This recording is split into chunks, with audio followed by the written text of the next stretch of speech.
Welcome to the Black and Gold Today, sponsored by Cadillac of New Orleans. I'm Jim Derry. Well, for the first time this season, fans of the home team woke up on the right side of the bed this morning. The birds were chirping, the eggs were sunny side up, and the coffee had just the perfect amount of sweetener in it. That's right, the New Orleans Saints defeated the team that everyone loves to hate, the Dallas Cowboys, 26-20 in overtime. It was on the strength of Drew Brees' 80-yard pass and run to the house by C.J. Spiller. The victory puts an end to a couple of slides as the Saints won their first game of the season and also halted a 6-game losing streak. To dig out of the abyss and into the sunshine, let's begin our new Pick 6 segment with NOLA.com, the Times-Picayune columnist Jeff Duncan. And Dunk, I'll toss out 6 questions or observations and you give me a 20 to 30-second response for each. You up for it? Yeah, let's do it, JD. All right. Well, the top of the list, obviously, is Drew Brees. In many ways, he looked as good as ever. He directed traffic with precision and was sharp and crisp on short passes, but he didn't try much beyond 10 or 15 yards. Should Saints fans be excited, or should they be a little concerned about their captain being back? Oh, I think you've got to be excited. I mean, Brees looked as good as ever. Yeah, he had a couple of throws that were off, but he was the difference in the game, Jim. I mean, it was two deep offenses that were largely similar to each other, but the Saints had a future Hall of Famer. The Cowboys had Brandon Wheaton, and that was the difference. Well, number 2, let's go to Mr. Spiller, who won the game with his, he got past that defense and rolled, but he was much more involved in the offense this time, not just the big touchdown at the end, but obviously he's getting a little bit more healthy. Yeah, and Sean Payton said that he planned to get him more touches, and I expect his workload to increase even more in the future. That rub play, that little pick play on the wheel route that was the game winner, that's something that they have specifically targeted for C.J. Spiller with that great speed he has. It really puts linebackers in a difficult position, and I expect him to see more carries, too, as we go forward and he starts getting healthier and healthier.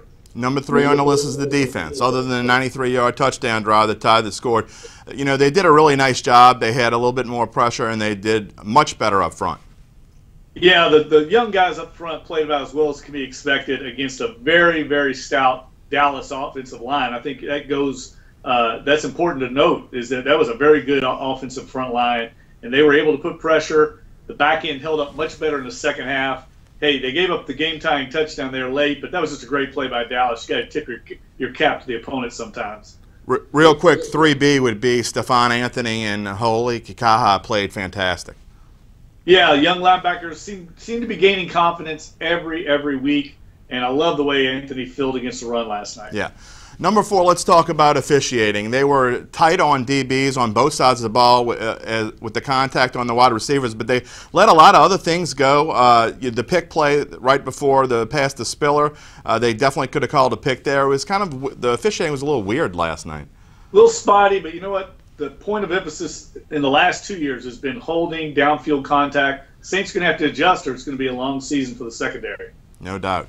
Number 5, I want to talk about the crowd. Tell me, how electric was it?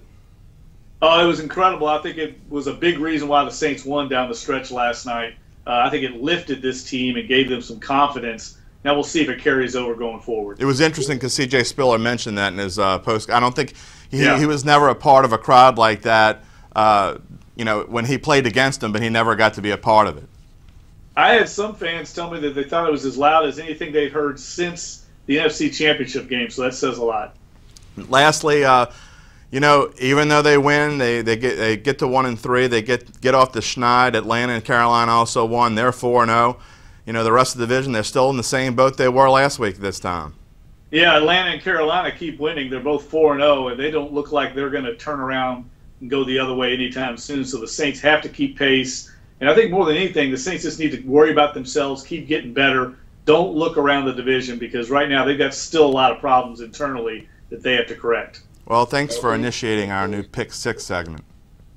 Yeah, I love it. Let's keep it going. I look forward to it in the future, JD. Will do. Thanks a lot. We'll be right back with the extra point.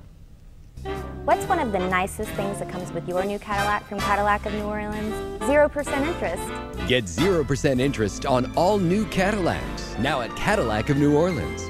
New owners, new attitude, on Lime Street in Rye and Metairie.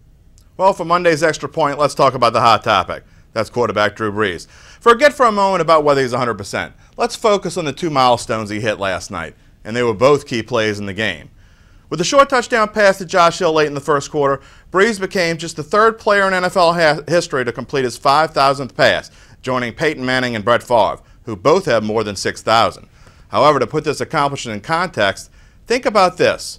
The player who is in 10th place all-time on the list of completions is Fran Tarkenton, and he completed 3,686 passes during his 18-year career. That's nearly 1,350 less than Brees over his 14-plus seasons in the league. And then, for the coup de grace, how appropriate was it that on the final day of the baseball's regular season, Brees hit the game-winning home run into upper deck to right field, number 400 of his career, to Spiller on the second play of overtime. That leaves him 1 behind Tom Brady in 5th place all-time and 20 behind Dan Marino. He also trails Favre and Manning, who are both above 500.